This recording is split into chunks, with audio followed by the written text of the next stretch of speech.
बिस्मिल्लाहिर्रहमानिर्रहीम। अस्सलाम वालेकुम। मेरा नाम मोहम्मद कमाल है और मैं एक लीगल एडवाइज़र हूँ। आज हमारी वीडियो का बहुत अहम मौजू है। आज हमारी वीडियो ऐसे लोगों के लिए है जो पहले कोरिया में रहते थे और इलीगल थे और उन्होंने कोई गैर कानूनी काम किया था, जिसकी वजह से कोरिया इमिग्रेशन ने उनको डिपोर्ट कर दिया था और उनके पासपोर्ट पर 46-1 और 68-1 की स्टैम्प लगा दी थी। इस स्टैम्प का क्या मतलब है, उन पर कब तक की पाबंदी है और ऐसे लोग कब और कैसे दोबारा कोरिया जा सकते हैं, आइए जानते हैं। नए आने वाले मौजूद दोस्तों को हमारे YouTube चैनल पर खुशामदीद।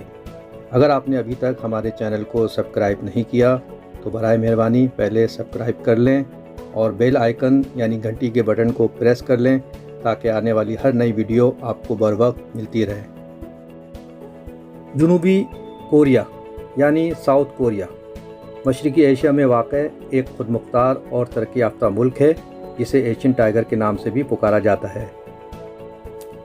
दुनिया भर से गैर मुल्की हज़रात साउथ कोरिया आकर क़याम पज़ीर होते जा रहे हैं, जिनमें ख़ासकर work visa, business visa, student visa, resident permit visa या मैरिड वीज़ा शामिल हैं।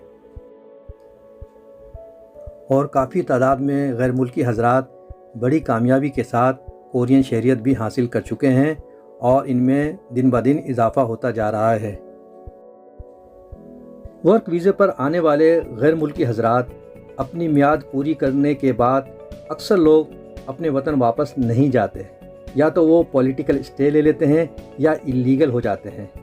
इसकी सबसे बड़ी वजह कोरिया में रोज़गार के बड़े मौक़े हैं और एक मज़दूर एक माह में 2 से 3 हज़ार डॉलर बआसानी कमा सकता है। इस बात से आप बखूबी साउथ कोरिया की तरक्की का अंदाज़ा कर सकते हैं।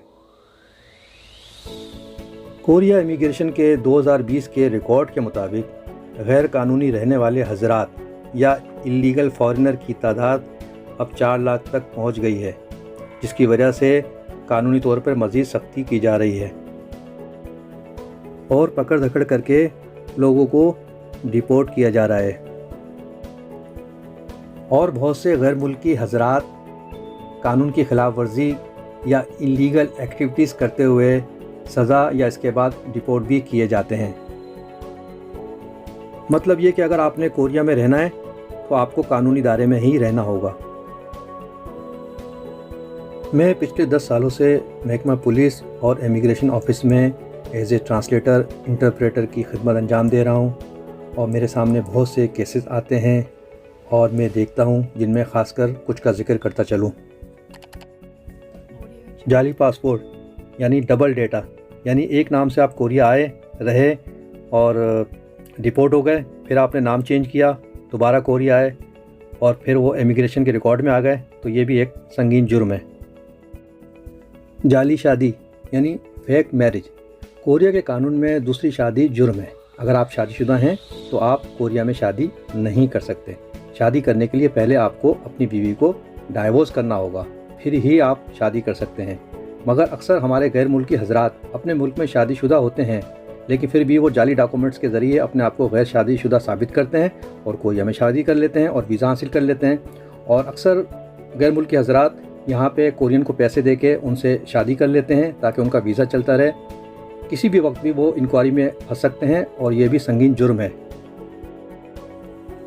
शराब पी के लड़ाई झगड़ा करना, ड्राइविंग करना, जुआ खेलना, बगैर लाइसेंस बगैर इंश्योरेंस के ड्राइविंग करना, फ्रॉड करना, जालसाजी, ब्लैकमेलिंग, हिरासा, किसी का क्रेडिट कार्ड खोया हुआ आपको मिल जाता है और आप इसका इस्तेमाल करते हैं, ये भी गैर कानूनी है। और अपना अकाउंट किसी को इस्तेमाल के लिए देना और किसी और का अकाउंट अपने इस्तेमाल में लेना, ये सब गैर कानूनी काम है। कम उम्र लड़कियों के साथ ज़्यादती, तंग करना, छेड़छाड़ करना, उन्हें हरासा करना, जाली डॉक्यूमेंट्स का इस्तेमाल करना, नशा करना या मंशियात ड्रग वगैरह का इस्तेमाल करना, ये भी कोरिया के अंदर सख्त जुर्म है। नशा करना या मंशियात का इस्तेमाल करने के बारे में यहाँ एक बात का और ज़िक्र करता चलूँ। वैसे तो नशा नहीं करना चाहिए, नशा सेहत के लिए भी मुज़ीर है और इससे आपकी सेहत भी ख़राब हो सकती है। और कोरिया में ये संगीन जुर्म है अगर आप नशा करते हैं तो बराए मेहरबानी कोरिया के वर्क वीज़ा E9 के लिए आप अप्लाई मत करें, क्योंकि जैसे तैसे आप वहाँ पे सारा प्रोसेस अगर मुकम्मल कर भी लेते हैं और आपका वीज़ा भी लग जाता है और आप साउथ कोरिया जब पहुँचते हैं तो साउथ कोरिया में इंटर होने के बाद यहाँ पे मेडिकल कराया जाता है। अगर आप 6 महीने के दौरान एक बार भी नशा आपने किया होगा तो वो भी मेडिकल रिपोर्ट में आ जाता है, जिसकी वजह से आपका वीज़ा कैंसिल हो सकता है और आपको डिपोर्ट भी किया जा सकता है। लिहाजा इस बात का ख़ास ख्याल रखें।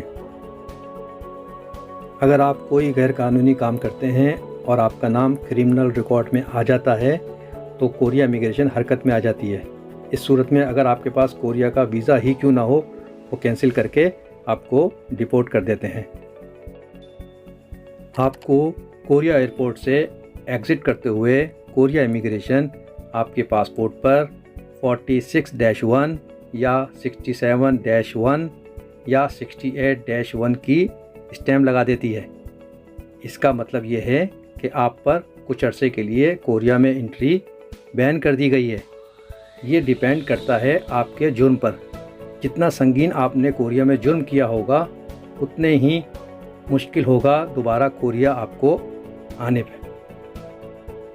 अगर आपके पासपोर्ट पर 46-1 की स्टैम्प लगी हुई है तो इसका मतलब ये है या तो आपने कोरिया में कोई संगीन जुर्म किया है या आपका नाम इल्लीगल रिकॉर्ड में मौजूद है।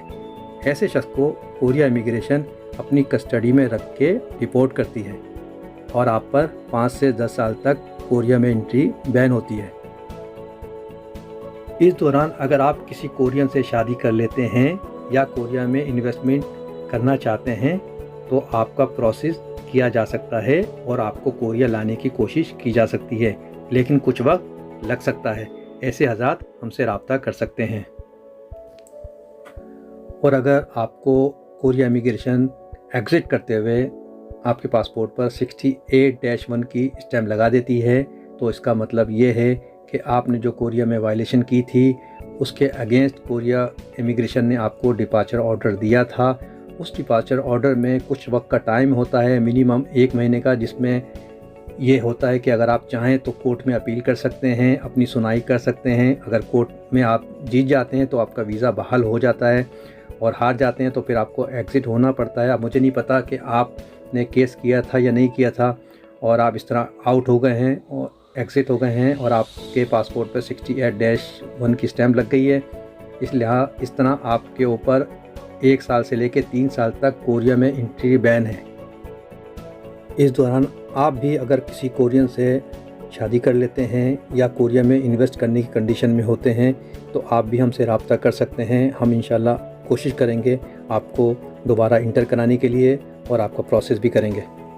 और अगर आपको कोरिया से एग्ज़िट होते हुए कोरिया इमिग्रेशन आपके पासपोर्ट पर 67-1 की स्टैम्प लगाती है तो इसका मतलब ये है कि आप कोरिया में लीगल थे और आपके पास जो भी कोरिया का वीज़ा था वो ख़त्म होने पर आप एग्ज़िट हो रहे हैं या उस वीज़े को कैंसिल करके एग्ज़िट हो रहे हैं। इसको डिपार्चर ऑफ रिकमेंडेशन भी कहते हैं, यानी आप पर किसी किस्म की कोई पाबंदी नहीं है। आप जब चाहें कोरिया का वीज़ा लेकर कोरिया दोबारा आ सकते हैं। लिहाजा अगर आप कोरिया में हैं और आपके पास कोरिया का कोई भी वीज़ा मौजूद है और वो वीज़ा वैलिड है और आपसे कोई गलती सरजद हो गई है, यानी आपने कोई गैर कानूनी काम किया है और इसके जवाब में इमिग्रेशन कोरिया ने आपको डिपार्चर ऑर्डर या डिपोर्टेशन ऑर्डर दे दिया है या उन्होंने फौरी आपको अरेस्ट कर लिया है, तो घबराने की बात नहीं है। आप हमसे फौरी तौर पर रब्ता करें, हम आपका केस कोर्ट में प्रोसेस करेंगे और कोशिश करेंगे आपको सेव कर सकें। उम्मीद है आपको साउथ कोरिया इमिग्रेशन स्टैम्प के बारे में तमाम मालूमात हासिल हो गई होगी। मज़ीद अगर आपका कोई सवाल है तो आप हमें फ़ीडबैक भी दे सकते हैं और डिस्क्रिप्शन में हमारा नंबर है, हमसे रब्ता भी कर सकते हैं। आखिर में अगर आप कोरिया में रहते हैं और कोरिया में रहते हुए आपको किसी भी लीगल इशू पे कोई परेशानी हो, चाहे कोरिया इमिग्रेशन से मुतालिक हो या कोरिया वीज़े से मुतालिक हो या कोरिया पुलिस और कोर्ट के केसेस से मुतालिक हो, आप हमसे रब्ता कर सकते हैं। हम इंशाल्लाह आपको मशवरा भी देंगे और हमारी लॉ कंपनी आपका प्रोसेस भी करेगी। अगली वीडियो के साथ फिर हाजिर होऊंगा। खुश रहें, लोगों से 2 गज की दूरी रखें। हाथों को सैनिटाइज करते रहें। अल्लाह निगहबान। खुदा हाफिज़।